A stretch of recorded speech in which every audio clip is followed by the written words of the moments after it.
Cette émission vous est présentée par Groomers. Ni barbier, ni coiffeur, barbeur. Groomers vous accueille dans l'un de ses salons. Arcueil, Saint-Denis, Noisy-le-Grand et Angers. Les funérailles des tabous, la renaissance par l'excellence. Vous entendrez souvent les musulmans vous dire il n'y a pas de racisme en islam. Il n'y a pas de racisme en islam, mais il y a des musulmans racistes. Et donc ça, c'est un premier élément.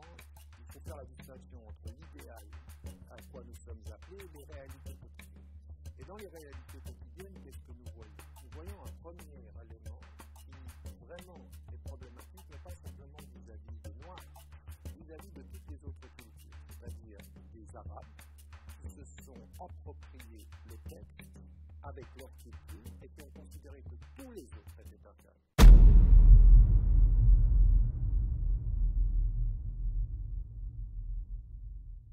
Otep, shalom, salam, bonjour à toutes et à tous. J'espère que vous vous portez au moins aussi bien que l'appel à la prière dans la bouche de Bilal ou que le sens de l'ironie dans celle d'Antar. Bienvenue dans votre émission, Les Funérailles des Tabous, l'émission qui, comme vous le savez, s'est donnée pour mission de répondre à l'impératif posé par Frantz Fanon, à savoir participer à la renaissance de la communauté afro par l'excellence. Autrement dit, très loin de la passivité, très loin de l'émotion, très loin des larmes autodestructrices et passives. Aujourd'hui, j'ai l'honneur de présenter cette émission en présence de Néfertiti Voilé, qui a les idées fines, une réflexion qui ne l'est pas moins. Chère sœur Aïssitane, sois la bienvenue. Merci Arman, ravi de partager ce plateau avec toi aux côtés de deux personnes qui sont, je dirais, des emblèmes dans la communauté musulmane et qui symbolisent de pensées fines qui sont Ousmane et Tariq, et je suis ravie de partager ce moment avec vous. Très bien. Alors, avant de représenter nos deux éminents invités, il convient quand même, vous le savez, de planter un décor digne de ce nom. Quiconque recherche la vérité doit savoir que la vérité n'est jamais immobile. La vérité est en mouvement. Et en l'occurrence, il s'agit du mouvement dialectique. Le mouvement dialectique qui nous apprend que toute vérité est la somme de deux sous-vérités qui se complètent, qui s'opposent. Thèse, antithèse, synthèse. Et aujourd'hui, nous allons mettre à l'épreuve de la vérité religieuse, en particulier musulmane, eh bien, cette dialectique avec, de part et d'autre, deux cerveaux, deux professeurs, deux plumes. Pour l'un, on pourrait l'associer à un phare de Tombouctou, pour l'autre, à un phare d'Alexandrie. Bref, je leur laisserai le soin de se présenter eux-mêmes avec des métaphores adéquates. Je vous présente Ousmane Timéra. Bonjour à tous, content d'être présent, merci pour l'invitation. Et pour l'honneur de discuter avec un intellectuel avec qui, je l'espère, nous allons nous élever. J'en suis convaincu. Et je vous présente celui que l'on ne présente plus, qui, ces derniers temps, sent un peu le soufre. Néanmoins, si vous avez suivi une précédente émission en sa présence, transpire également d'une sagesse de façon indiscutable. Monsieur Ramadan, bonjour. Bonjour, merci de cette invitation, en espérant effectivement que ce soit fructueux pour nous et pour ceux qui nous suivent.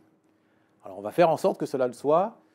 Alors, cas particulier, aujourd'hui, vous aurez principalement la parole, c'est entre vous que cela va se passer.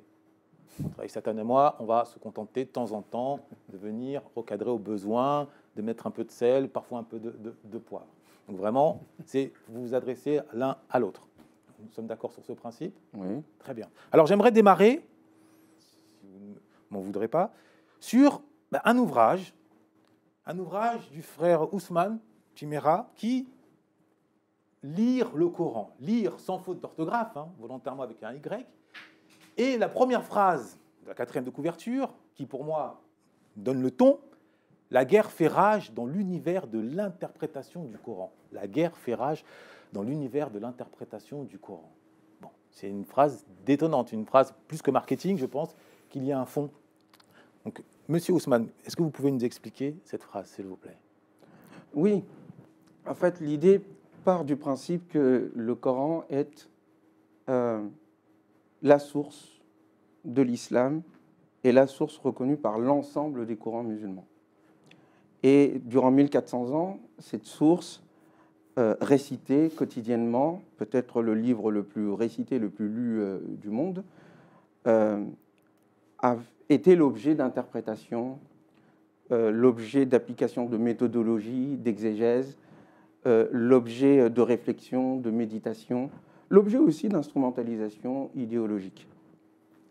Et le débat actuel au sein de la communauté musulmane, à mes yeux, est dans une impasse, dans le sens où les cadres à partir desquels se fonde la pensée contemporaine musulmane sont à dépasser. Mais ce dépassement doit se faire à partir d'une vision, à partir d'un horizon, à partir d'une révélation. D'où l'importance, en tout cas à mes yeux, de revenir à la source. Et revenir à la source ne veut pas dire revenir dans le passé, c'est revenir à la source en allant en avant vers le Coran. Or, pour le retour, ou en tout cas pour mettre au centre le Coran, il y a des obstacles méthodologiques que j'ai pu apprendre et observer de par mon parcours depuis tout petit, aussi bien dans les centres, dans la famille, issue d'une tradition maraboutique assez importante, dans les écoles traditionnelles théologiques musulmanes ou à l'université en islamologie. Et le constat que je tire, c'est que le Coran n'est pas la source, d'une part, et d'autre part, on lui impose des méthodes, des approches qui ne correspondent pas au fait à sa nature et qui se caractérisent par le fait de le fragmenter, de ne pas le laisser entendre, d'avoir une idéologie présente en amont, à partir desquelles on va découper les phrases du Coran comme on le sent. Donc une instrumentalisation du Coran. Une idéologisation de son propos, on n'est pas à l'écoute au fait de ce qu'il dit. On ne peut pas être à l'écoute de ce que dit un livre si on passe son temps à le découper, à le réinterpréter à sa sauce. Excusez-moi le terme. Si je reviens sur la phrase introductive, la guerre. La guerre, elle Quel point coranique se structure ou se joue cette guerre? La guerre, elle est dans le fait que l'incapacité, à mes yeux, du renouveau aujourd'hui de la pensée musulmane part du principe qu'ils font de la pensée ancienne ou de la pensée moderne l'horizon, le socle à partir duquel il faut lire le Coran. Je dirais même qu'il faut imposer au Coran. Or, je me suis posé la question à un moment donné, dans mon rapport personnel, intime, dans mon aventure avec le Coran, est-ce que le Coran propose sa propre méthodologie? Comment ça se fait que lorsque je lis le Coran la nuit ou quand je le récite à tue-tête en chantant dehors, comment ça se fait que j'arrive à le comprendre, mais sans passer par les méthodologies traditionnelles qu'on nous a enseignées? C'est ma première question. Ah. La deuxième question qui a été posée, oui. La deuxième question qui m'a été posée, ou que je me suis posée, c'est quand des gens me disaient « Mais Ousmane, comment tu fais pour tirer des enseignements du Coran qu'on ne trouve pas ?» Et je me disais « Mais c'est vrai, comment je fais au fait ?» Et troisième question, c'est lorsque je faisais mes études de théologie à côté de mes études en sciences politiques, je devais faire un mémoire. Et je me suis posé la question, est-ce que le Coran propose sa propre méthode, sa propre approche, qui n'est pas traditionnelle et qui n'est pas moderniste? Et la réponse est oui. Et c'est cette réponse-là que j'essaye d'élaborer dans... Vous êtes le Descartes du Coran. Non, je ne dirais pas ça. En quelque sorte, je suis la un méthode. serviteur du Coran. Et j'essaye, en tout cas, je pars du principe que le Coran s'exprime clairement, premièrement. Deuxièmement, que son propos est cohérent et qu'il faut prendre au sérieux ce qu'il dit. Et troisièmement, qu'il propose la manière dont il veut être lu à partir de la nature qu'il se donne à lui-même. Très bien. Monsieur Ramadan, est-ce que beaucoup de choses ont été dites, sur lesquelles on va revenir, en tout cas un certain nombre, est-ce que déjà vous reprendriez à votre compte l'emploi de ce terme de guerre?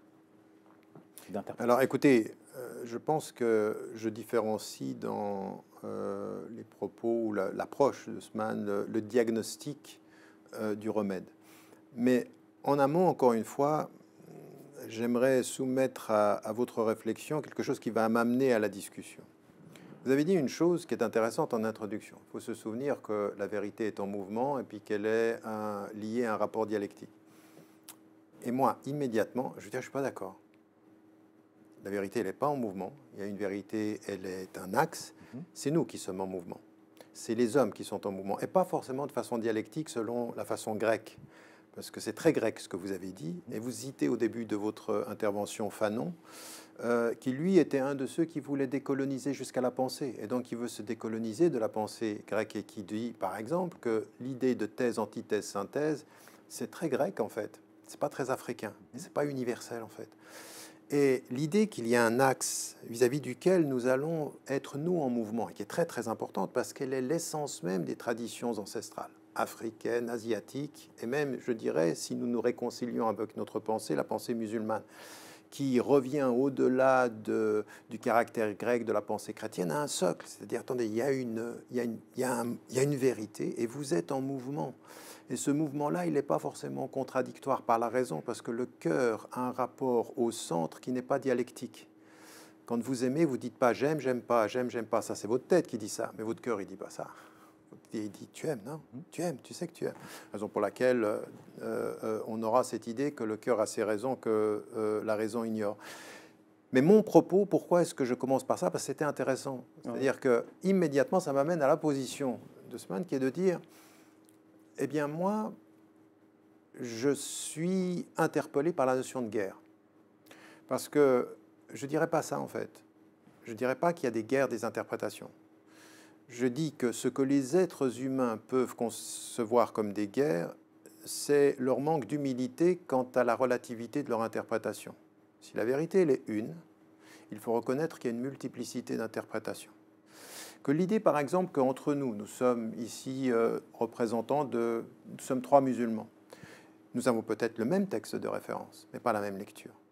Et qu'en islam, ce qui nous est dit, c'est reconnaissez l'unicité de la source, qui est le texte, et ayez l'humilité de savoir que vous le lisez de votre point de vue. De votre point de vue qui peut être idéologique, qui peut être une sensibilité. Il y a des êtres humains dans leur vie, à des moments de leur vie et pas toujours, ils ont besoin que leur texte leur parle blanc et noir. C'est pas que le texte parle blanc et noir, c'est eux qui vont chercher dans le texte le blanc et noir dont ils ont besoin. Il faut que tu me dises si c'est vrai ou si c'est faux, si c'est licite ou si c'est illicite. J'ai besoin de ça aujourd'hui. Commence pas à me dire peut-être que si tu choisis, j'ai besoin de ça. Et on a des autres, dans leur moment de leur vie, c'est pas ça. Ils ont besoin qu'on leur dise « Attends, tu peux aller vers le blanc même si tu es dans le gris. » Donc on a des interprétations. Est-ce que toutes ces interprétations sont en guerre? Non. Ces interprétations, il faut qu'on ait l'humilité de savoir que si le texte est un, nous avons la légitimité à la relativité des interprétations qui sont dues à 3 facteurs. Le premier facteur, c'est l'intelligence qui les lit. Nous ne lisons pas avec la même intelligence. C'est-à-dire vous lisez le même texte, mais vous n'y voyez pas les mêmes choses. Et souvent, l'intelligence du lecteur va être révélée par ce qu'il voit du texte qu'il lit différemment d'un autre. Ça, c'est le premier élément. Le deuxième élément, c'est qu'on lit toujours à partir d'un lieu où on est. Et vous, quel que soit le fait, je veux dire, on se tutoie en fait dans la vie en général, mais moi je vous vois. Bon, ben, je vous voirai par respect vous pour. Pouvez me tutoyer, je reste africain et respectueux des enfants. Non, mais c'était bon. Bref, toujours est-il qu'il y a une autre caractéristique, qui est celle de la caractéristique de l'histoire dans laquelle on est.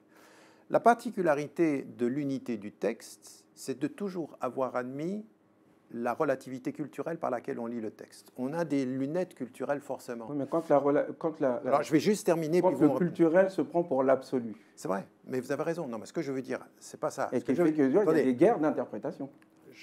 Je vais simplement essayer d'expliquer mon raisonnement et arriver à ce que ce peut devenir et ce que ce ne doit pas être. Ce que ce peut devenir, c'est effectivement des guerres d'interprétation, mais ce ne doit pas l'être. Pourquoi? C'est-à-dire que quand vous dites que la guerre fait rage, c'est transformer la légitimité de position en caractère négatif de leur opposition. Et c'est différent. La légitimité des positions... C'est la réalité que nous vivons, cher Tariq. Non, je suis pas d'accord. Il y a des guerres d'interprétation qui font que... Je pense que cette même réalité, elle est vécue aussi. C'est une méthodologie, un cadre supérieur. Alors, attendez. Ce que j'aimerais dire, juste terminer mon raisonnement. On a des différences d'intelligence, on a des différences culturelles. On lit le texte à partir de sa culture. Et vous aussi, d'ailleurs. Vous avez une culture africo-occidentale. Oui. Et donc, vous le lisez de là. Donc, et puis, il y a une troisième caractéristique qui est celle du temps. On lit le texte à partir du temps où l'on se situe. C'est-à-dire que, donc, il y a 3 facteurs de relativité. Premier, après il y en a des autres qu'on peut, si on est une femme, si on est un homme, on ne lit pas le texte de la même façon si on est une femme ou un homme, malgré l'universalité du texte. l'intelligence, l'émotion, le rapport à l'environnement est lu différemment. Même une femme, quand elle est maman et quand elle n'est pas maman, elle lit le texte différemment. Elle comprend différemment ce que le texte lui dit sur l'enfantement, sur le fait d'être mère. Je termine en disant la chose suivante. Ceci, à mon sens, pour être un auteur qui va permettre à la communauté de comprendre la légitimité de l'unité de la référence et de la diversité de son rapport à la référence, c'est-à-dire à la vérité et l'accepter, le mouvement humain par rapport à la vérité une, à mon sens, c'est difficile de commencer par le mot guerre. Non, parce que on débute par lire avec un Y. D'accord, mais tout de suite, dans le quatrième de couverture, la guerre fait rage. Bon, c'est, on va dire, l'édition qui veut que les mots commencent ainsi. Le cœur du propos, c'est le fait d'apprendre à lire, à relier et à lire avec un Y de manière harmonieuse, dynamique, dans la reliance, pour reprendre un terme cher à Edgar Morin. C'est de cela dont il s'agit. Or, votre propos, il va de soi. Bien sûr qu'il faut reconnaître la diversité des points de vue en tant qu'être relatif que nous sommes. Et le piège dans lequel peut tomber la pensée humaine, de façon générale, religieuse ou pas, philosophique ou autre, c'est tomber dans le dogmatisme, c'est-à-dire dans l'idée de croire qu'il n'y a qu'une vérité et c'est moi seul qui ai cette vérité. Ou tomber dans une autre forme de dogmatisme qui est le relativisme, qui n'arrive même pas à se relativiser lui-même en disant tout est relatif, donc il n'y a pas de vérité ultime. Or, il y a effectivement, vous l'avez dit, je suis tout à fait d'accord avec vous, il y a une vérité qui existe. Cette vérité, on ne l'atteint jamais de façon absolue, mais on chemine vers. Et ce cheminement nécessite, à un moment donné, d'améliorer notre approche de cette vérité. Et cette vérité aussi nous parle, dialogue avec nous à travers ce que nous, on croit être la révélation et ce qu'on pense être aussi la création. Alors, et la question qui se pose, je termine là-dessus, ce n'est pas tant la relativité des approches, c'est quelle méthode, rodos, quelle vision méta ou quelle approche pouvons-nous avoir qui fait qu'elle accueille la diversité des points de vue et enrichit justement l'aventure humaine, mais tout en donnant un cadre, une vision. Et le problème, c'est que dans les sciences islamiques, mais au-delà même en islamologie, c'est qu'on n'entend pas le Coran. On ne le prend pas au sérieux. Immédiatement, on l'enferme dans la chronologie historique, alors que l'organisation même du livre ne tient pas compte de la chronologie et de l'historicité. Elle l'intègre, elle ne le nie pas, elle l'intègre et dépasse. On ne prend pas en considération le fait que le Coran se dit être clair et que de ce fait, il n'a donc pas besoin d'être interprété ou il n'a pas besoin d'exégèse parce que les deux conditions de l'exégèse et les deux conditions de l'interprétation, c'est de partir du principe que le propos n'est pas clair et qu'il faut donc l'interpréter. Mais le problème, c'est que l'interprétateur lui-même a besoin d'être clarifié et qui va avoir un autre clarificateur qui lui-même, à l'infini, n'est pas clair. Donc à partir de quelle base, au fond, est-ce que nous nous basons? Est-ce que le Coran peut parler et être entendu de façon universelle quand il dit, par exemple, qu'il y a un Dieu, que l'univers est en harmonie et que l'univers comme l'histoire sont les porteurs de signes de la présence divine et que l'humanité est une seule et même famille? Est-ce que lorsqu'il nous parle à un moment donné de l'histoire des différents prophètes et ce qu'il nous dit, il n'y a pas moyen de connaître, en tout cas, un certain nombre de vérités partagées? C'est de cela dont je parle. Est-ce qu'au-delà de ce que les savants ont fait à partir des sciences islamiques, il y a une approche que le Coran nous impose? Je dis approche, je ne dis pas méthode, parce que c'est peut-être un peu plus codifié. Moi, je pense que le Coran donne des clés pour qu'on le lise. Il nous demande de faire silence et de l'écouter attentivement. Il demande au prophète de ne pas l'interrompre lorsqu'il est en train de s'exprimer. Il lui dit de suivre pas à pas le discours. Il nous demande de le prendre de son harmonie. Ça, c'est quelque chose qui ne vient pas de moi en tant qu'occidental et africain. C'est quelque chose qui, normalement, devrait être une méthode et une approche acceptable pour la réalité elle-même. Fragmenter la réalité, c'est imposer son interprétation. Mais cependant, prendre en considération l'idée qu'il y a quand même une cohérence et une harmonie, c'est avoir l'humilité de dire « je vais méditer, je vais continuer ». Ce que je comprends n'est pas relatif dans l'absolu, mais demande à être complété, parce que le Coran toujours me dépasse. Groomers, ni barbier, ni coiffeur, barbeur. Groomers vous accueille dans l'un de ses salons. Arcueil, Saint-Denis, Noisy-le-Grand et Angers.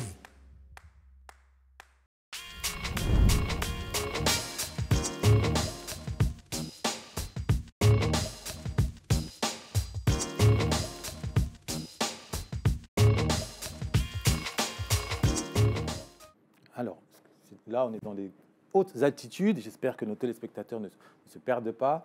Merci pour ces éléments de sagesse. J'aimerais quand même revenir sur ce que j'ai été pris à partie dans mon introduction, présenté presque comme une espèce d'avatar d'un colonialisme qui s'ignore, n'est-ce pas? Bon, quand je parle de vérité est en mouvement, ma question, avant de prolonger, c'est pour vous, comment définiriez-vous la vérité?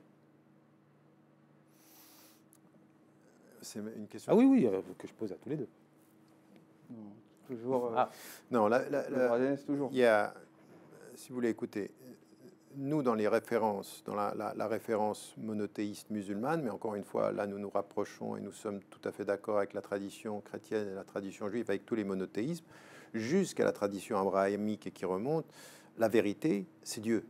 Dieu, l'un des noms de Dieu, c'est le haq, c'est la vérité. Donc il est l'axe. Et dans sa bienveillance et dans sa bonté, il a mis en nous une étincelle qui est liée à ça. Et cette étincelle, elle n'est pas en mouvement. Elle est un axe, ce que Mircea Eliade va dire être l'axis mundi, c'est-à-dire ce qui nous lie au transcendant. Nous avons une présence immédiatement transcendantale et c'est l'universel intime. C'est-à-dire que c'est quelque chose que nous partageons et même si parfois nous ne le savons pas. Donc c'est ça la vérité. Après, à partir de ceci, il y a tout le travail qui va venir avec notre prise de conscience, l'âge de raison, qui va être la quête de cette recherche-là et qui fait que nous sommes en mouvement par rapport à cette vérité. Donc, premier élément, elle nous dépasse. Deuxième élément, jamais nous ne la dépassons, nous ne la possédons. Et troisième élément, toujours nous la cherchons. Très bien. Tu partages sa Je définition? parle de ce que vient de dire le professeur. La vérité, c'est Dieu. Et par définition, Dieu est inaccessible, il est transcendant. Il ne s'incarne pas. Mais il n'est pas non plus séparé du monde. C'est pour ça qu'on peut s'approcher de lui à l'infini. Et de ce fait, on trouve dans le Coran, à partir de cette vision-là, l'idée qu'il y a une diversité de cultures, une diversité de religions. Et que du point de vue de la tradition musulmane, c'est une volonté divine. Et c'est un apprentissage de l'humilité de l'être humain. Le plus grand danger de l'aventure humaine dans sa mission d'être lieutenant de Dieu sur terre, c'est de se croire, justement, plus lieutenant, mais se croire divin, propriétaire de l'univers. Et donc d'effacer tout ce qui diffère de lui. Or, dire qu'il n'y a qu'un seul Dieu, c'est de se libérer de tous ces dogmatismes et soi-disant divinité qui se croit absolue. C'est un premier élément. La vérité existe, mais on ne la possède pas. Croire qu'on la possède, on est perdu. Croire qu'elle est perdue, eh bien, on se dépossède de soi. Il faut avancer vers le divin. Et dans la diversité qui est l'humanité. Le problème que nous avons, et là où s'inscrit ma proposition, c'est que nous avons besoin aujourd'hui, dans une humanité mondialisée qui se cherche une unité spirituelle et politique, nous avons besoin d'une philosophie, d'une vision, d'une religion cosmique. Cosmique dans le sens où le cosmos est une unité qui comprend des éléments différents qui sont en interaction. Et qu'aujourd'hui, il n'y a de réponse de la part des musulmans qui subissent ce monde, de la part des Africains qui subissent quand même ce monde, que par la proposition d'un dépassement par le haut. Une proposition, un projet philosophique, une vision religieuse qui arrive à dire l'unité fondamentale de l'humanité au nom de l'unité transcendante du divin, et que cette unité arrive à incorporer, à faire interagir, à être en état d'harmonisation des différentes diversités. C'est ce projet de société, ce projet de civilisation qu'il nous faut aussi fonder. Cela n'est pas possible sans vision cosmique qui dépasse. Or, ici, elle doit être une révélation qui fait une proposition que d'autres traditions peuvent reconnaître de l'intérieur de leur tradition. Alors l'un comme l'autre, de façon maintenant plus terre-à-terre, plus concrète. Quel est votre positionnement, par exemple, on va prendre un fait d'actualité, autour de l'interdiction de l'abaya? Qu'est-ce que vous pensez de l'abaya? Toujours laisser au professeur Sans parler en Oui, j'aimerais y revenir à cette question-là, mais il y a eu une très très longue présentation de comment il voyait les choses par rapport au Coran, et à mon sens, et puis il termine par l'idée quelle est la force de proposition que nous avons aujourd'hui. Parce que je pense effectivement que le fait que vous rameniez la question de l'abaya, pour moi, c'est une distraction stratégique d'une société qui perd un tout petit peu la réalité. Une distraction stratégique, c'est pour nous empêcher de parler de l'essentiel, parlons du détail. Et dans le détail, perdez-vous, et on espère que vous perdrez l'essentiel. Il se trouve que non. Moi, si je suis un résistant... On se comprenne bien, pardon de préciser. Je ne parle pas de l'abaya comme instrument purement politique agité pour détourner. Je parle de l'abaya comme symbole... Expression spirituelle ou expression du religieux, j'ai bien compris. Du religieux et du rapport homme-femme, où, dans une partie de l'humanité, on considère que c'est à l'homme de se contenir face au corps de la femme, et dans une autre partie de l'humanité, on considère que c'est à la femme de se voiler pour éviter d'attiser l'homme. Vous voyez, c'est très dialectique. Est-ce que vous avez une vision binaire justement de ça, Ousmane? Est-ce que l'islam dit que c'est à la femme effectivement de se couvrir, ou est-ce que c'est les deux? Est-ce que c'est...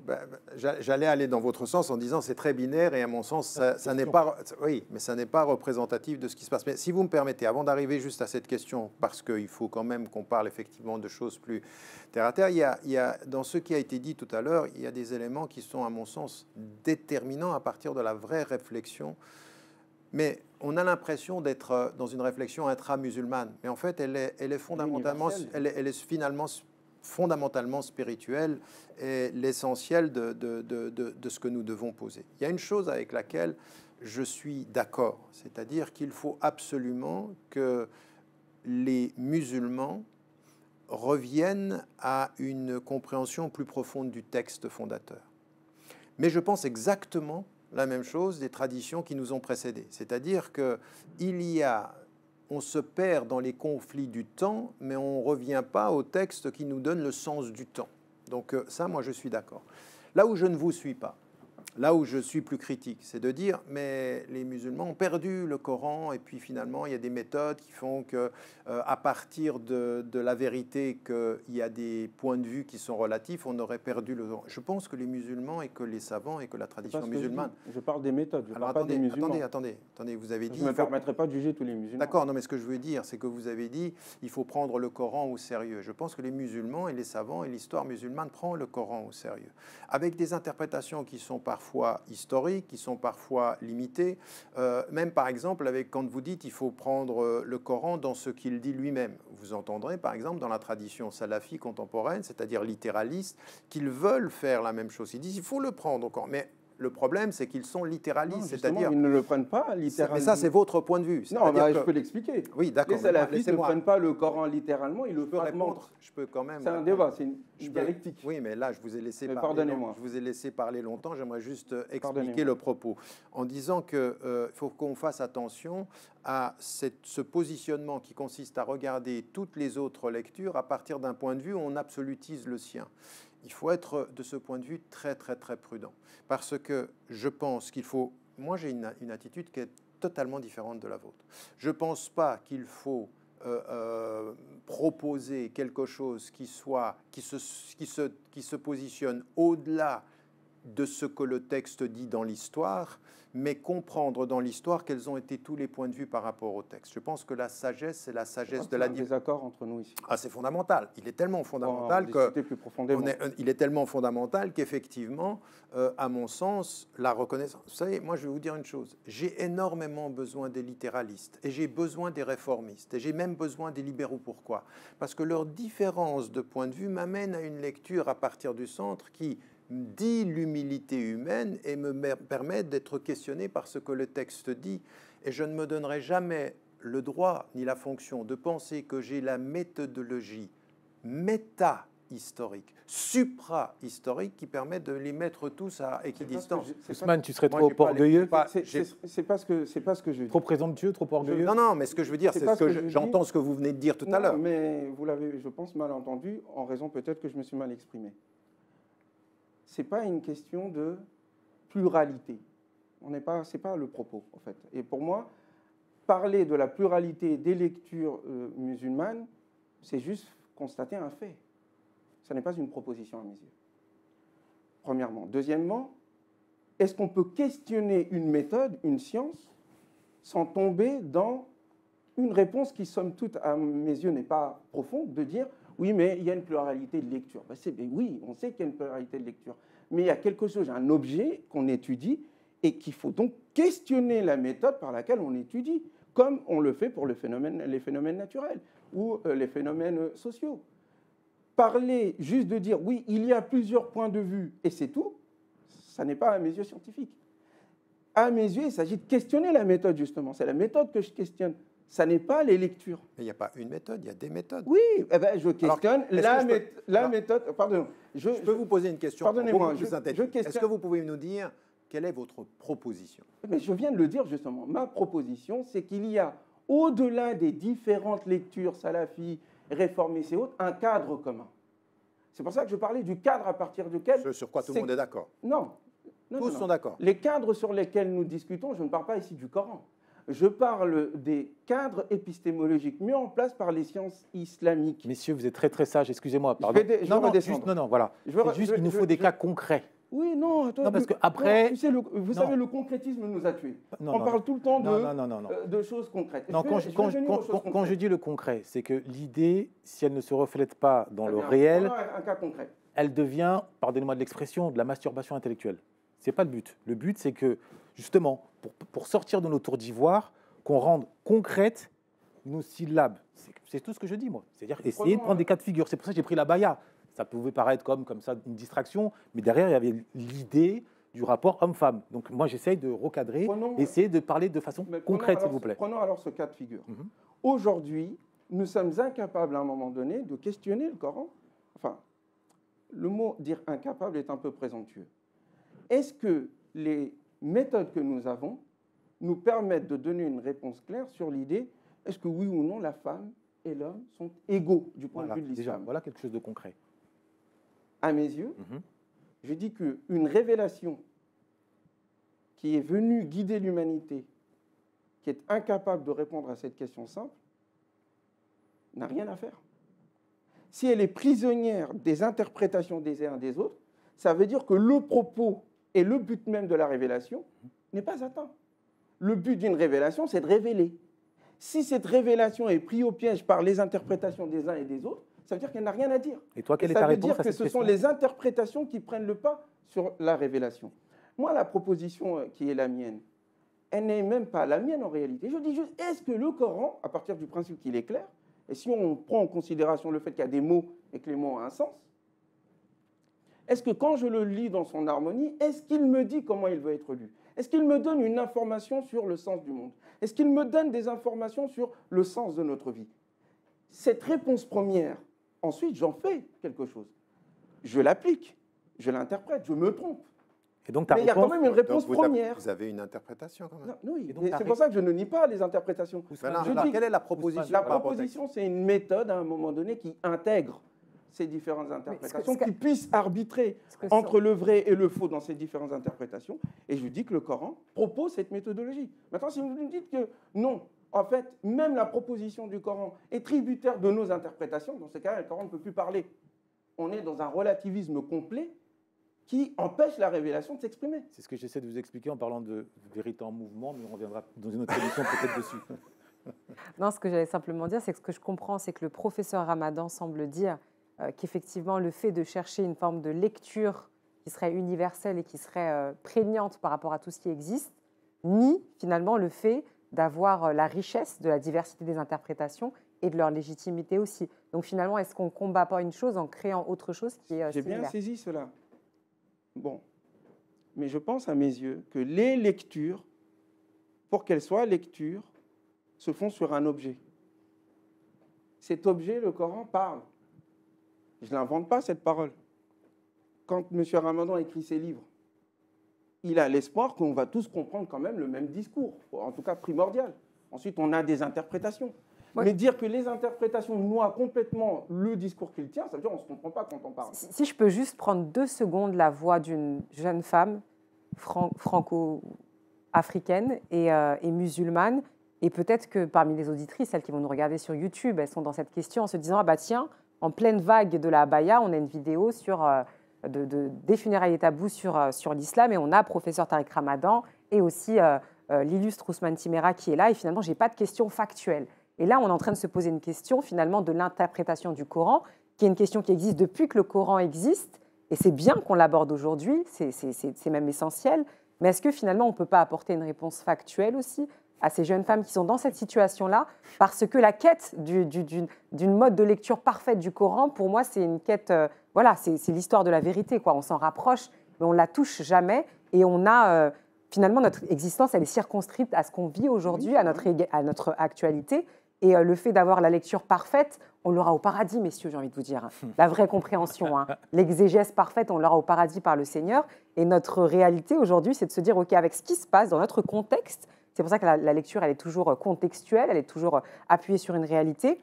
C'est quoi, finalement, la réponse qu'on peut donner à ces jeunes filles qui sont dans une position où elles ne peuvent pas aller à l'université, à la fac? Si je peux me permettre, les débats ne sont pas mutuellement exclusifs. C'est-à-dire qu'on a besoin de l'un pour pouvoir répondre l'autre. Mais vous avez raison de nous interpeller en disant, bon, d'accord, c'est joli votre débat, mais si vous n'êtes pas capable de répondre à l'autre, on ne va pas y arriver.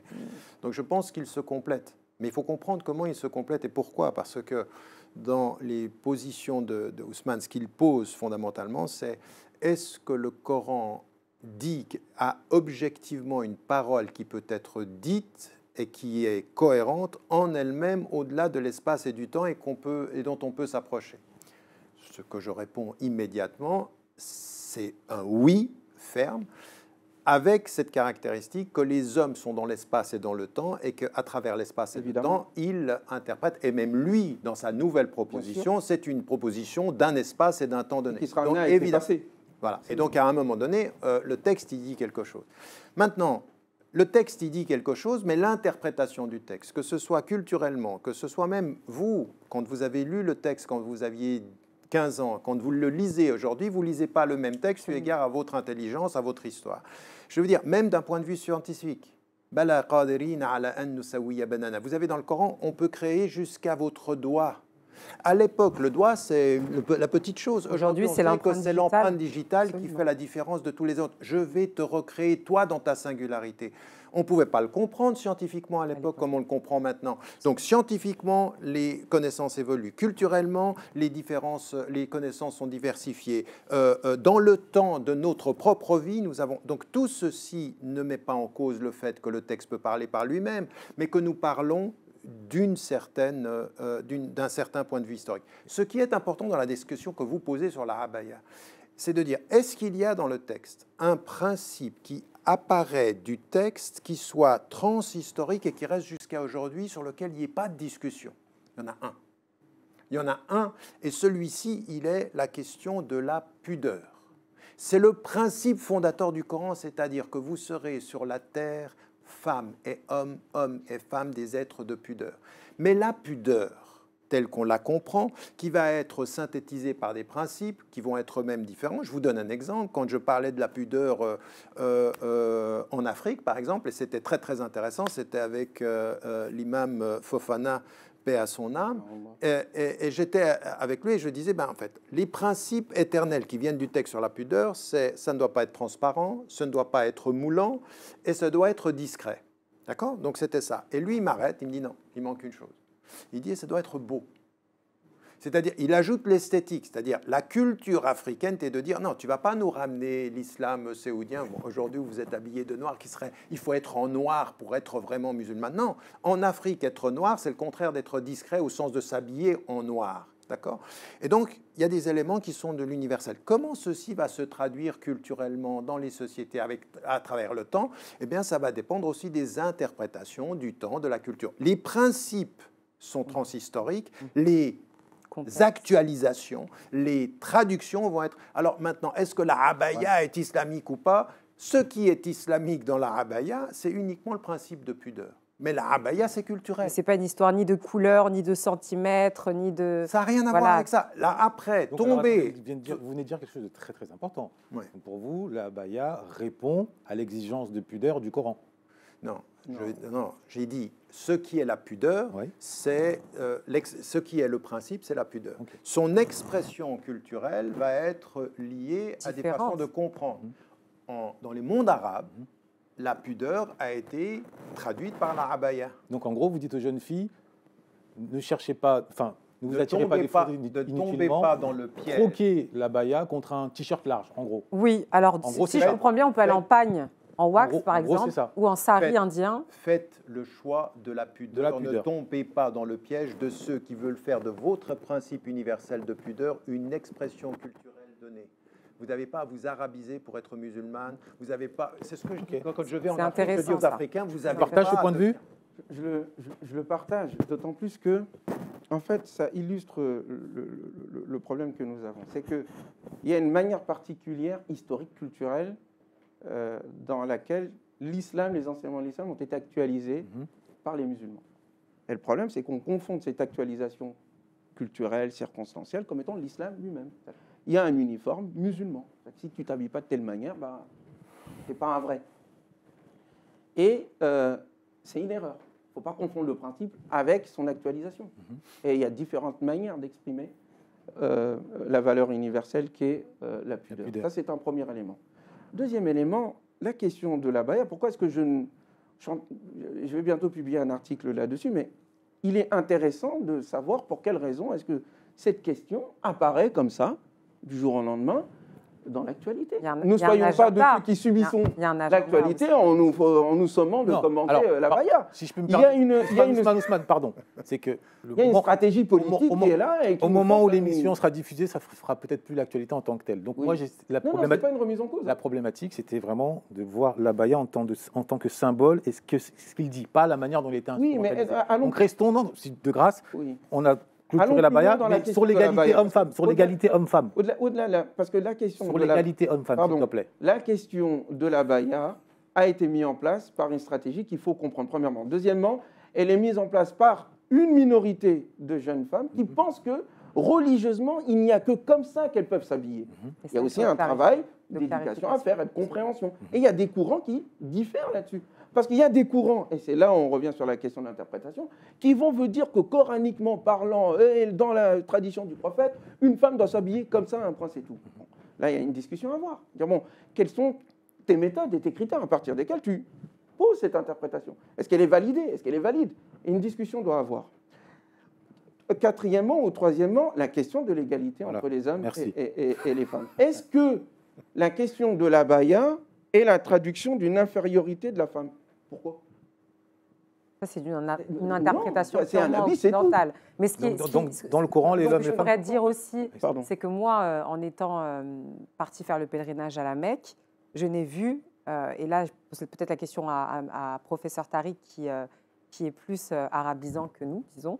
Et ce que j'ai vu, en fait, c'est des femmes tourner autour de la Kaaba, au sein de la mosquée sainte, vêtues finalement de abaya. Donc ça veut dire que aussi la abaya, elle est internationalement validée comme étant une forme d'habit conventionnel. Ça veut dire que l'indienne, elle enlève son sari. Ça veut dire que l'africaine lâche aussi son pagne dès qu'elle arrive en Arabie Saoudite pour faire le tour finalement de la Kaaba dans ce vêtement noir qu'elle a accepté comme étant le vêtement universel ou symbolique. Et comme il y a aussi des personnes qui s'attachent absolument, et je pense qu'Ousmane, ça va te parler, à s'habiller absolument en blanc lorsqu'ils font le tawaf, alors qu'il n'y a aucune obligation à s'habiller en blanc, à quoi on l'explique et comment on peut passer ce message aux gens de dire que le fait d'être musulman n'est pas une négation de notre identité culturelle.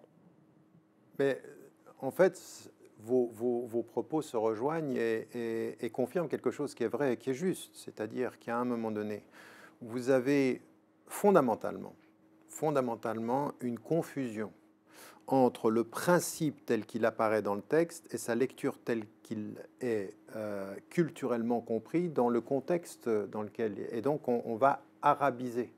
Au point que, par exemple, Olivier Roy, quand il parle de l'islam mondialisé, il pense à ces littéralistes qui vous disent « la seule façon de lire le Coran, c'est littéralement, et de le comprendre comme nous, on l'a compris dans sa littéralité, comme on l'a appliqué, c'est-à-dire s'habiller de noir, s'habiller avec la abaya, etc. » Et on ne sait plus faire la différence entre ce qui est culturel et ce qui est fondamentalement de l'ordre du principe, entre la pudeur et sa traduction culturelle à travers l'espace et le temps. Ça, c'est le gros problème.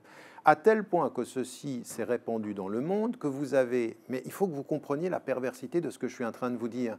Parce que, en fait, c'est une lecture littéraliste qui va se répandre par des gens qui vont faire leurs études parfois à la Mecque ou à Médine, qui vont se retrouver à travers le monde et qui vont traduire ceci avec cette idée. Voilà la seule façon d'être musulman à travers l'espace et le temps.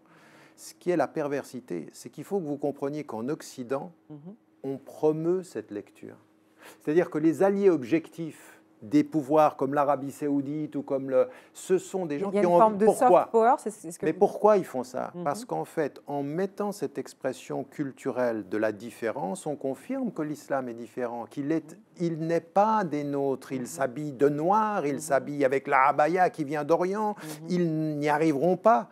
Et donc, on est en train de coloniser les têtes. Et nous, on doit savoir qu'on a un ennemi de l'intérieur qui est cette... incapacité à lire le texte pour ce qu'il nous dit, et là nous sommes d'accord, et en même temps cette volonté en Occident de toujours tenir le discours, controverse après controverse, que vous êtes l'autre en fait. Vous êtes peut-être française, mais tout dans votre visibilité dit que vous ne l'êtes pas. Donc vous êtes une citoyenne française étrangère. Vous n'êtes pas d'ici, vous êtes de cette culture-là. Or nous, ce que nous disons, c'est que le principe premier qui nous fait tous musulmans, accepter la diversité des cultures et de la capacité pour une africaine, mais habille-toi avec des couleurs, c'est ta culture, ne deviens pas l'arabe qui s'habille de noir, mais reste l'africaine qui s'habille de couleurs, et trouve dans ta culture la façon de traduire le même principe que nous avons est celui de la pudeur. Donc à partir d'un certain moment, il faut que nous réussissions à faire ce double travail critique à l'intérieur et à l'extérieur. Et là où je suis d'accord avec ce que vous dites, c'est qu'il faut que nous ayons que nous ne tombions pas dans ce piège, que nous proposions au monde aujourd'hui quelque chose qui soit autant cosmique que intime. Donc moi, je n'ai pas, malheureusement, parce que je viens de connaître l'existence de votre livre, je n'ai pas pu en lire et pouvoir discuter sur le fond, mais je pense par exemple que nous avons aussi à faire une proposition sur l'intime universel, c'est-à-dire que quand je vous parle comme ça, quand je parle de pudeur, vous ne vous rendez pas compte combien il y a de gens en Occident qui comprennent ce que l'on dit, qui le partagent, il y en a qui sont totalement pris par le mouvement où on montre tout, il n'y a plus de différence, on ne sait plus ce que c'est qu'une femme, on ne sait plus ce que c'est qu'un homme, on n'a plus de... Et puis il y en a qui disent non, il y a un problème quand même. Et qui voient dans notre présence le fait qu'on ne devrait pas rappeler simplement l'ordre cosmique, mais la réalité intime. C'est-à-dire que nous devons être des agents de proposition spirituelle du sens intérieur, pas simplement il faut les deux. Donc moi, je suis en train d'écrire une théologie islamique de la libération qui vous rejoint sur le plan cosmique, donc, mais qui arrive de l'intérieur en disant, attendez, une femme qui se questionne de l'intérieur, comme un homme d'ailleurs, il sait ce que c'est que le sens de la pudeur, malgré toute cette propagande à un moment donné. Pourquoi aujourd'hui ? Donc d'une certaine... Attendez, je termine par ça. Pourquoi aujourd'hui, il y a 78% des jeunes filles qui ne sont pas satisfaites de leur corps ? Parce qu'on les bombarde de l'insatisfaction et qu'à un moment donné, mais si tu savais que ta valeur, elle ne tient pas à ce que tu montres, mais à ce que tu es, à ce souffle qui est à l'intérieur. Ils savent, ces jeunes, qu'on les détruit et ils vivent un mal-être. Nous, il faut qu'on soit aussi cette proposition intime. Donc vous rejoignez d'une certaine façon l'analyse de Patrick Buisson selon laquelle l'islam en France serait le miroir des défaillances de la culture occidentale. Pas simplement occidentale, même des cultures arabes et des cultures... on va pas bien, hein, je veux dire, il faut qu'on soit aussi, nous, je veux dire, les cultures africaines, je connais l'Afrique, moi mon continent, c'est l'Afrique, je veux dire, il y a beaucoup de mal-être. Okay. On est aussi colonisé par ça, on est aussi, je veux dire, Insta, Facebook, TikTok, ça a colonisé toutes les capitales de là-bas. Très bien. Et avant de clôturer sur une dimension plus raciale, entre guillemets, juste une question rapide, oui ou non, l'égalité homme-femme, on n'a pas répondu à cette question. Évidemment. Ok. Non, pour moi. Vous voyez, pour moi... Il n'y a pas d'égalité entre les hommes et les femmes. Non. Ah, ok. À quel niveau vous parlez d'égalité? Alors, quand je parle d'égalité... De la force physique Non. Ou du principe humain? Ousmane, le texte devrait parler de lui-même. Il parle de lui-même. Il parle de lui-même. C'est ça, voilà. Si vous voulez, je peux même le citer, mais on en fait l'objet d'interprétation. Non, mais pour la simple et bonne raison que si biologiquement l'homme et la femme ne sont pas constitués et faits de la même façon, ils ne peuvent physiologiquement, avant même de parler de ce que les uns et les autres pensent ou de religion ou quoi ou qu'est-ce, on ne peut pas comparer ce qui est physiquement différent en fait. Il y a un apport qui est différent. Dans égalité, c'est le fait de dire que c'est de nier en fait les différences. Il y a une différence frappante entre hommes et femmes qui est physique, qui est physiologique, qui est sociétale, tout ce qu'on veut. Donc partant de ce principe-là, oui, on est différent et c'est pas un gros mot de dire qu'on est Différent mais pas inférieur, en gros. Mais C'est comment interprétez-vous, j'utilise le mot interpréter, ou méditons-nous ce propos, quand le Coran dit « Ô être humain, nous vous avons créé à partir d'un seul être. Puis, de cet être-là, nous avons créé sa paire. Et des deux, nous vous avons établi sur terre hommes et femmes diverses. » J'ai pas compris. D'un seul être, on a créé D'un la seul paire. être. Qui est cet être? Pour l'instant, je ne rentre pas dans l'interprétation. Ok. Mais ce que j'essaye de dire par là, c'est que plusieurs passages du Coran reviennent d'une manière ou d'une autre sur ce principe. Parce que le débat qu'il y avait à l'époque et qui continue d'être, est-ce que oui ou non, derrière la diversité des personnes, hommes, femmes, noirs, blancs et autres cultures, est-ce qu'il y a une unité fondamentale? Ça, c'était une question qui se posait à l'époque. On se posait la question, est-ce que l'être humain, la femme est un être humain? On disait, est-ce que le noir n'est pas un descendant du singe? La réponse coranique est claire ici. Tous les êtres humains, vous avez une seule source, une seule origine. Et la diversité qui est la vôtre aujourd'hui est l'expression de la puissance divine. C'est tout. Ça ne remet pas en cause votre égalité de principe, en dignité. Et le Coran le dit clairement quand il parle des êtres humains, en disant que nous avons fait des êtres humains et des enfants d'Adam des êtres dignes en soi. Dire que nous sommes dignes en soi ne veut pas dire qu'on n'est pas différents. Monsieur Ramadan et moi sommes différents de couleur de peau. Nous sommes différents en âge et sans doute en études. Mais nous avons quand même, lui et moi, je le considère comme mon égal et il me considère comme son égal. Je vous considère comme mon égal, bien que nous soyons différents. On parle du principe humain ici.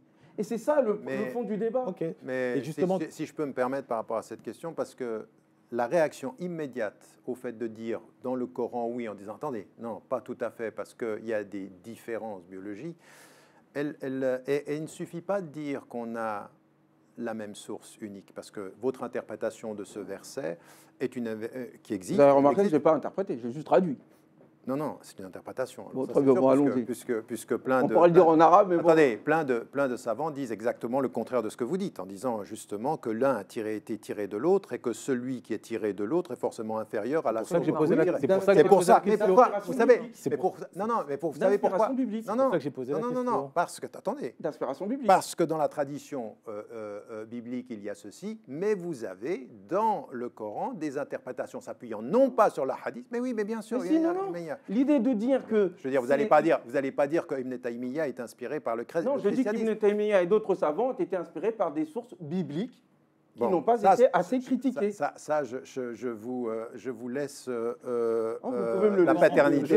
Avant de conclure... Attendez, ce que j'aimerais dire simplement, c'est que là, on voit bien qu'il y a une interprétation. Vous pouvez nier l'interprétation en disant non, je cite le texte, mais citer, c'est interpréter. Je veux dire, c'est la linguistique élémentaire. Mais je ne veux même pas dire ceci. Moi, ce qui m'intéresse, c'est votre débat.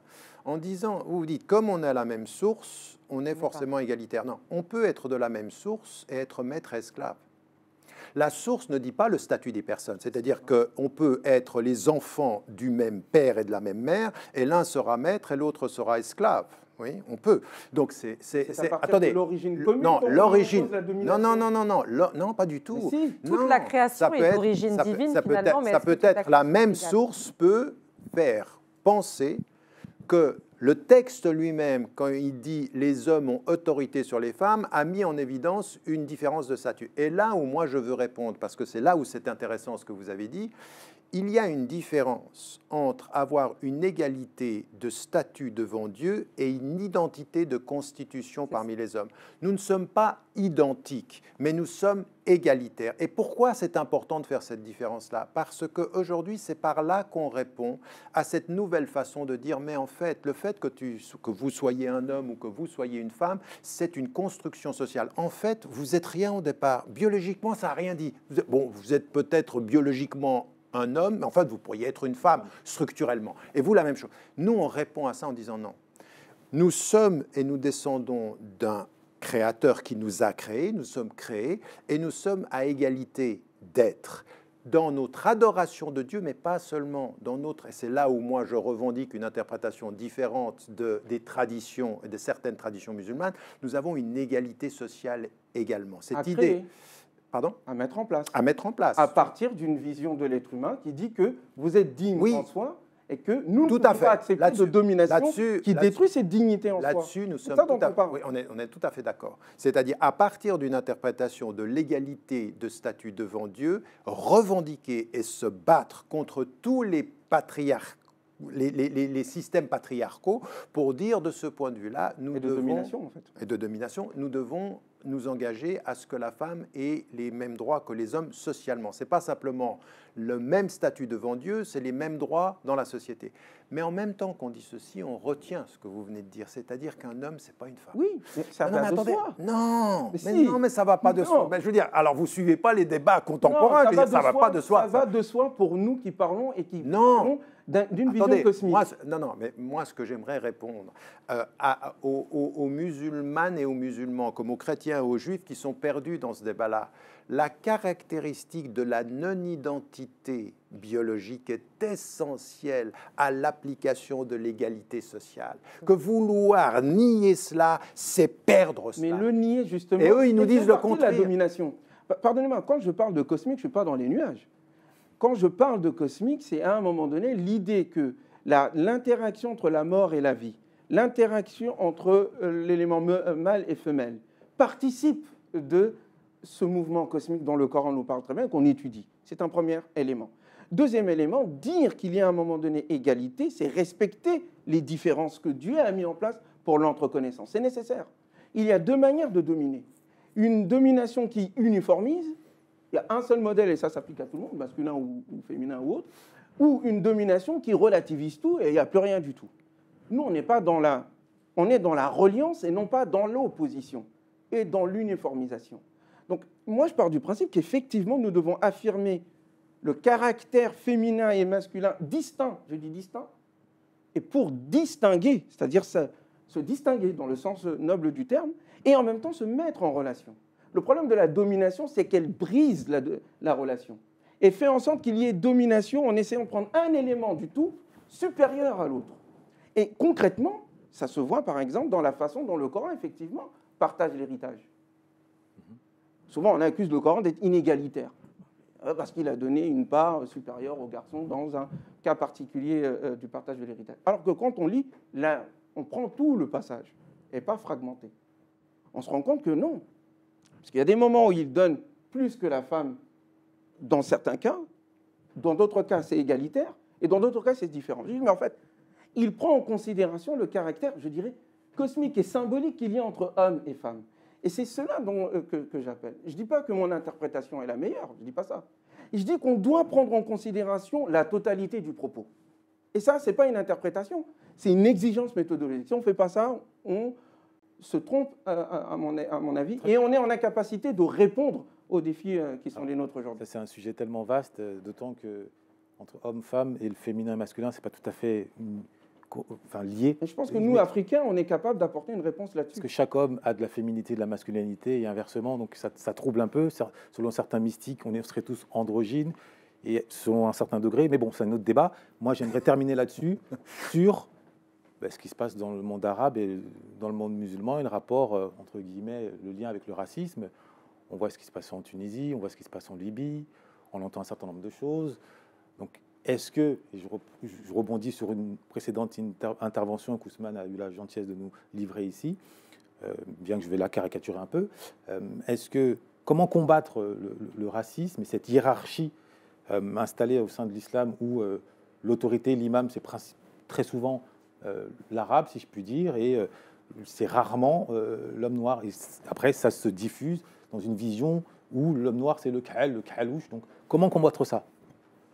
Écoutez, je pense que une des façons de trouver des solutions aux problèmes, c'est quand on les expose, de les exposer dans toute leur complexité.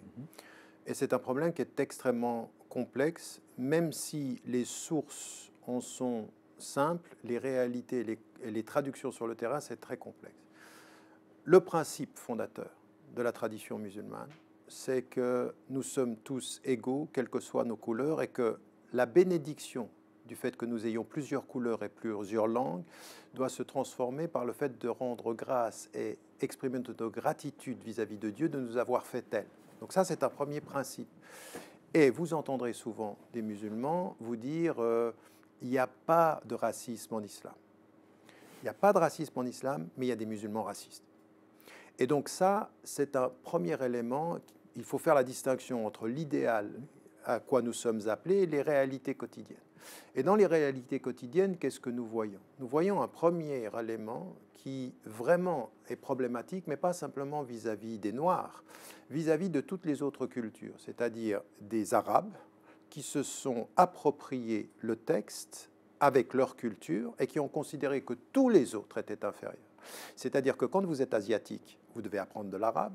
Quand vous êtes africain, vous devez apprendre de l'arabe, ou vous devez vous arabiser. Et plus que ça, quand vous êtes converti, vous n'êtes jamais vraiment un bon musulman, parce que vous avez une origine culturelle qui montre. Et donc ça, c'est une première forme de racisme. Vient s'ajouter à cela la réalité dans les pays arabes, et moi j'en suis un exemple, moi je suis d'origine égyptienne, vous avez un racisme du nord de l'Égypte vis-à-vis de ceux qui sont plus colorés du sud, qui sont proches du Soudan.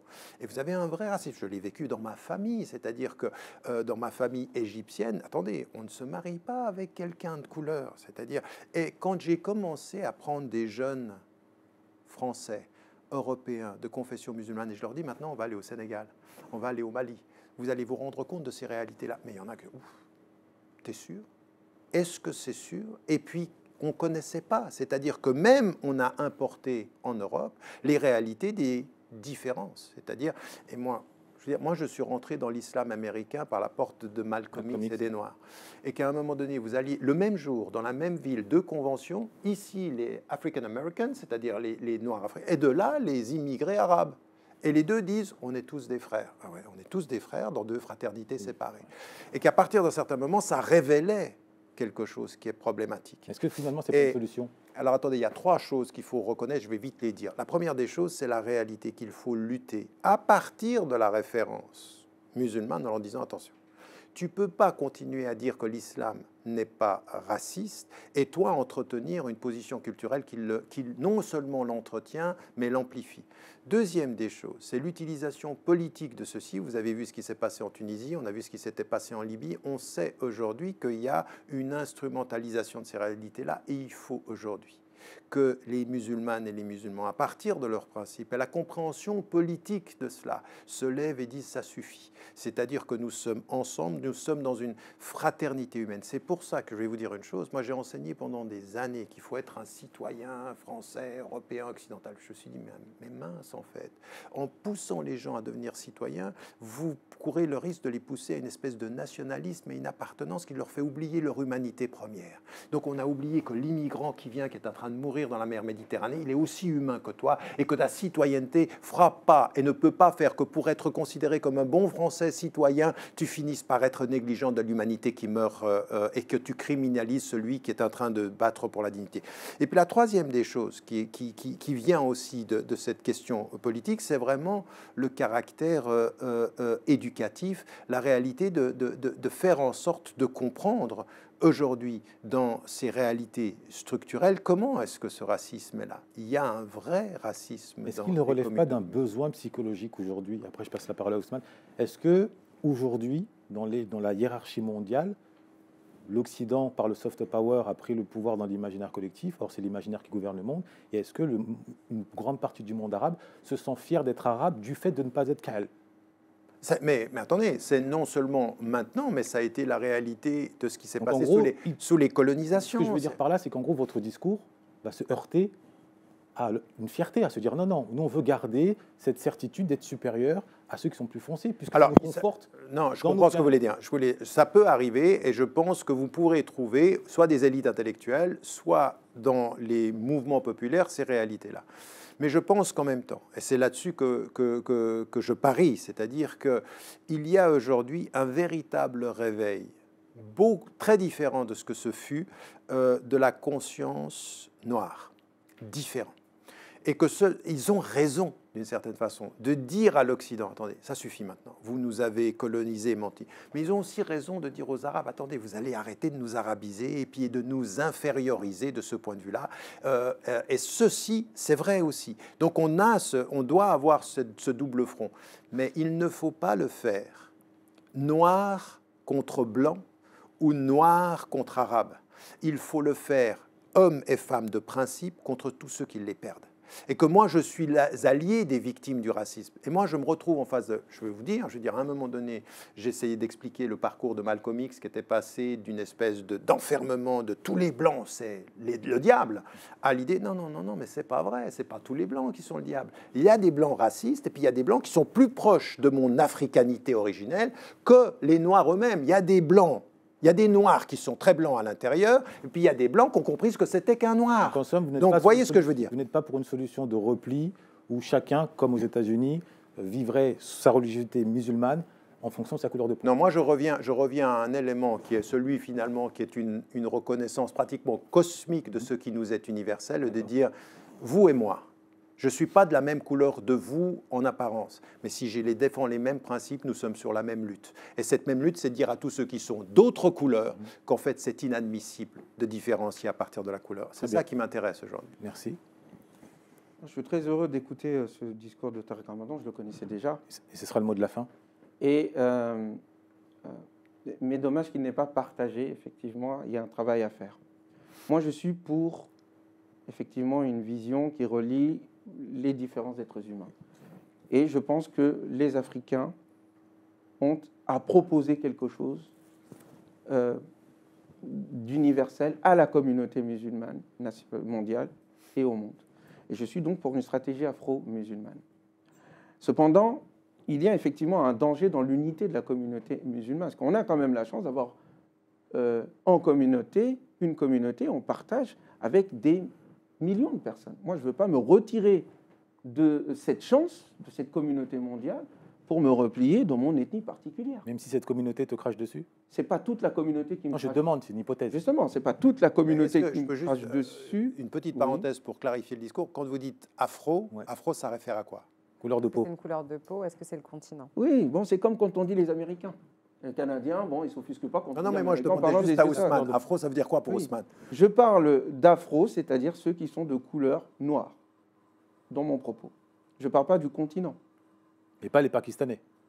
Je ne parle pas des Pakistanais. Non, je parle des personnes qui ont une culture musulmane et africaine associée, issue de l'empire, de la fin de l'empire du Ghana, de l'empire Songhai, de l'empire du Mali, qui ont une tradition africaine, comme une tradition indienne, comme il y a une tradition turque. Où vous situez l'Algérie, le Maroc, la Mauritanie? Je les situe sur le continent africain, mais si on veut distinguer les dénominations, ça ne me...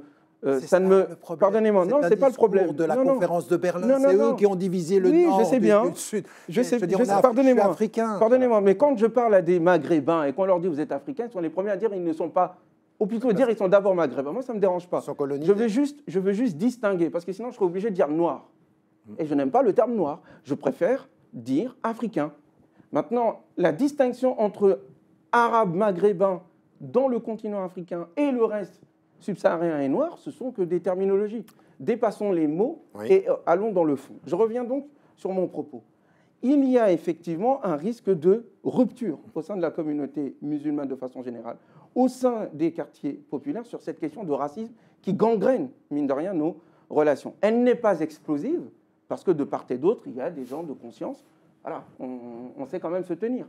Mais dans le leadership, par exemple, spirituel, imam et autres, il y a une difficulté, effectivement, de la part de nos amis maghrébins, d'accepter l'émergence ou le discours d'un propos noir, on va dire critique. C'est compliqué de laisser émerger. Alors, quelqu'un pourrait me dire, ce sont des jeunes générations qui sont en train de monter, laissons-leur la place, on verra. C'est vrai. Mais moi, le conseil que je donne à ceux qui me ressemblent, entre guillemets, premièrement, de ne pas se définir par rapport à un quelconque racisme. Vous avez votre propre culture, votre propre vision, vous partagez des principes universels avec d'autres communautés, c'est un acquis qu'il faut prendre en considération. Votre rapport ne doit pas être un rapport de réaction et de repli, votre rapport doit être un rapport de confiance, de connaissance de sa propre culture et de proposition de quelque chose. Les sociétés musulmanes, et en l'occurrence au Maghreb, vivent à mes yeux une crise identitaire, spirituelle, sur laquelle il faut à un moment donné se pencher et discuter sérieusement. Avoir des gens qui dialoguent sur cette problématique-là pour ne pas laisser aux autres extrémistes de part et d'autre le soin de tous nous diviser. Donc, en somme, ni l'un ni l'autre, vous prenez le séparatisme à l'intérieur de la communauté musulmane. Non, mais je prône le leadership africain. Je ne suis pas d'accord avec, à un moment donné, l'idée de dire aux Africains, il faut que pour l'unité, nous soyons des suiveurs. Je ne suis pas d'accord avec cette vision-là. Et si à un moment donné, nous, on est pour l'unité, en tout cas moi je suis pour l'unité, mais quand dans les faits, je vois que les mosquées sont construites en fonction des ethnies des uns et des autres, quelquefois même des villages des uns et des autres maghrébins, je suis pour le fait que des Africains aussi construisent leurs mosquées, puissent enseigner à leurs... Pardonnez-moi. Ça, c'est dangereux. Ce n'est pas dangereux parce qu'il n'y a pas d'unité dans l'effacement du partenaire. Le partenaire doit exister et en accueillant les autres. C'est lui qui a commencé. C'est vrai, c'est vrai. Je devrais pouvoir terminer. Dernier mot pour M. Ramadan. Égalité de traitement. Dernier mot pour M. Ramadan. Mais je suis indiscipliné. Dernier mot pour M. Ramadan. C'est possible de façon courte. Oui, je comprends tout à fait ce que vous dites et c'est juste. Maintenant, est-ce que c'est la pensée critique quand elle provient d'un Africain noir? Parce que moi, je suis désolé, l'idée de dire africain et de le réduire à la couleur de peau est une erreur. Il y a une culture. Non, attendez. Ça vient d'une pensée qui nous a été imposée par les colons, qui ont fait la différence entre les géographies, qui nous ont tracées comme ceci. Maintenant, est-ce que ça a une réalité qui est rentrée dans notre esprit? Oui. Vous avez raison sur une chose. Là, pardon, vous dites les colons. Il y a eu l'esclavage arabo-musulman. Les colons n'avaient rien à voir. Non, ce que je veux dire... La perception négative du noir dans la culture arabe, pas ce que je dis.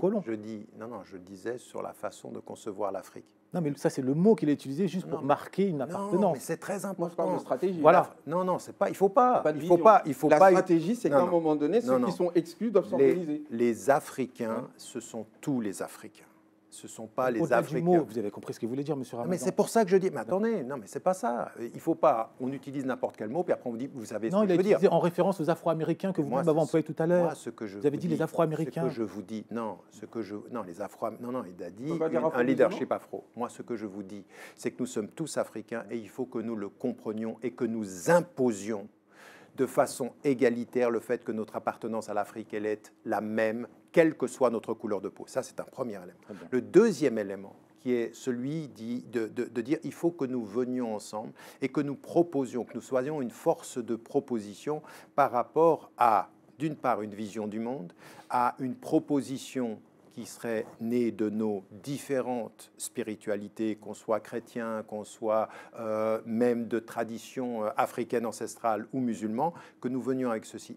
Mais dans notre façon de le vivre en Occident ou en France, par exemple, l'idée de dire on va créer des mosquées africaines, puisqu'on ne nous donne pas le leadership. Non, on ne donne pas la place. Alors, on ne donne pas la place, à mon sens, c'est le danger de continuer à perpétuer les divergences. Je suis beaucoup plus pour l'idée de faire un véritable travail et de prendre sa place. De prendre sa place. Si on ne te la donne pas, il y a une chose qui est déterminante. Une chose qui est déterminante, qui fait qu'on ne doit jamais accepter la discrimination de la couleur, mais qu'on doit pousser à la reconnaissance de la compétence. Donc c'est une vraie lutte pour la compétence. Mais commencer à faire des mosquées uniquement... Les Turcs le font. Mais c'est ça le problème, c'est-à-dire vous avez des Turcs, vous avez des Bosniaques, vous avez des... Mais ce que vous dites, ça existe même pour un croyant noir, M. Ramadan, le problème, c'est que ça ne renforce pas la discrimination, le fait de se dire, OK, il y a une mosquée où je suis malvenu en tant que noir, est-ce que ça ne renforce pas la discrimination de continuer à gratouiller à la porte et de quémander sa place? Est-ce que ce n'est pas plus efficace? plus digne. Et plus direct aussi, et plus digne aussi, finalement, que d'avoir son propre... D'abord, votre idée qu'on vient à la porte d'une mosquée et qu'on gratouille à la porte, je ne vois pas ça comme ceci. Qu'il y ait des gens dans la mosquée qui puissent exprimer cette attitude, voire même chez les responsables, et qu'à partir d'un certain moment, l'idée de faire quelque chose qui soit... Moi, le fait qu'on fasse sa mosquée et puis qu'on s'y sente bien, c'est une bonne chose. Mais le fait que l'on produise cette séparation est un piège. C'est un piège. Pourquoi? Je vais vous expliquer pourquoi. Même entre les Marocains et les Algériens et les Égyptiens, on a des mosquées qui sont différenciées. Nos enfants ne sont pas éduqués Mais non, mais ça, c'est Mais pas... non, mais Ce sera, messieurs, je ne peux plus. Et à la fin de la journée, S'il la vous prière plaît. du vendredi On reste me crie une dans les deux obligation. oreillettes. Voilà. On me crie dans les deux oreillettes, s'il vous plaît, je ne peux plus. Moi, c'est Non. une question sérieuse. hein. C'est une question plus que sérieuse qui fera l'objet éventuellement d'une poursuite. Vous voyez à quel point dans les funérailles des tabous, les neurones s'agitent positivement. J'évoquais la vérité dialectique, on l'a eu en illustration concrète. Par vérité dialectique, moi je martèle là-dessus. Le temps qui passe, avec les révolutions technologiques qui passent, font que les mots prennent d'autres sens et s'inscrivent dans un système qui évolue. Donc par vérité dialectique, je parle de vérité du logos, vérité rationnelle et pas vérité émotionnelle. Et aujourd'hui, vous en avez donné la preuve, nous vous en remercions. Ça a été riche, je vais me faire taper sur les doigts, mais je pense que le jour où on va aller la chandelle, j'espère qu'il me restera quand même quelques doigts. Les funérailles des tabous, c'est là pour vous. La pensée seule, on va vite, mais c'est ensemble qu'on va loin. C'est ensemble autour d'une table qu'on va loin et au-dessus de nos émotions, là où se situe la réflexion concrète. On a eu l'idéalisme, on a eu le pragmatisme. À vous de vous faire votre chemin. N'oubliez surtout pas de liker, de commenter. C'est votre émission, c'est notre émission, ce n'est que le début. Les funérailles des tabous, à très bientôt. Au nom de toute l'équipe des funérailles des tabous, je vous remercie d'avoir suivi attentivement cet épisode en espérant qu'il aura mis du grain à moudre au moulin de votre réflexion. Comme vous le savez, notre communauté fait face à un certain nombre de défis, aux allures de déficit. Nous pâtissons, ayons le courage de le dire, d'un déficit entrepreneurial. Nous sommes plus des consommateurs que des acteurs économiques. Où sont nos entreprises dignes de ce nom ?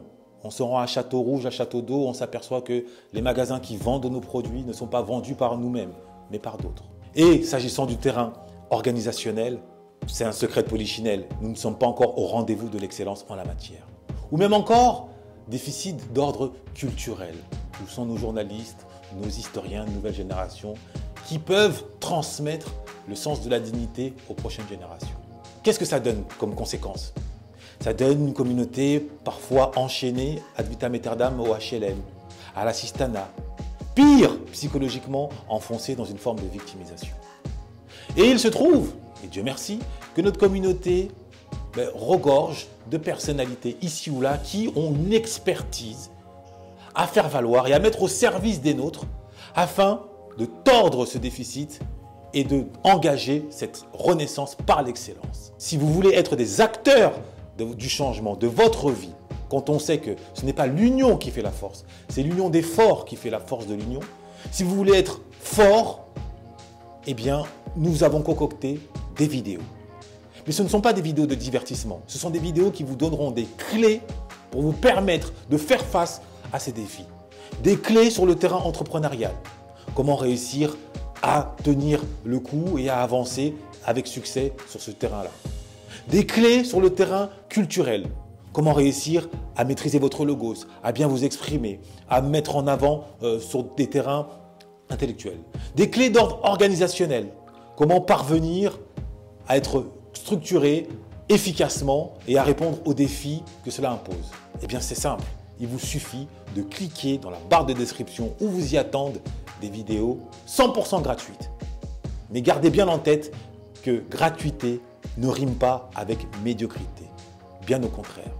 Mais la vraie question que vous devez vous poser, c'est êtes-vous prêt à devenir les acteurs de votre destin et non plus simplement les spectateurs ?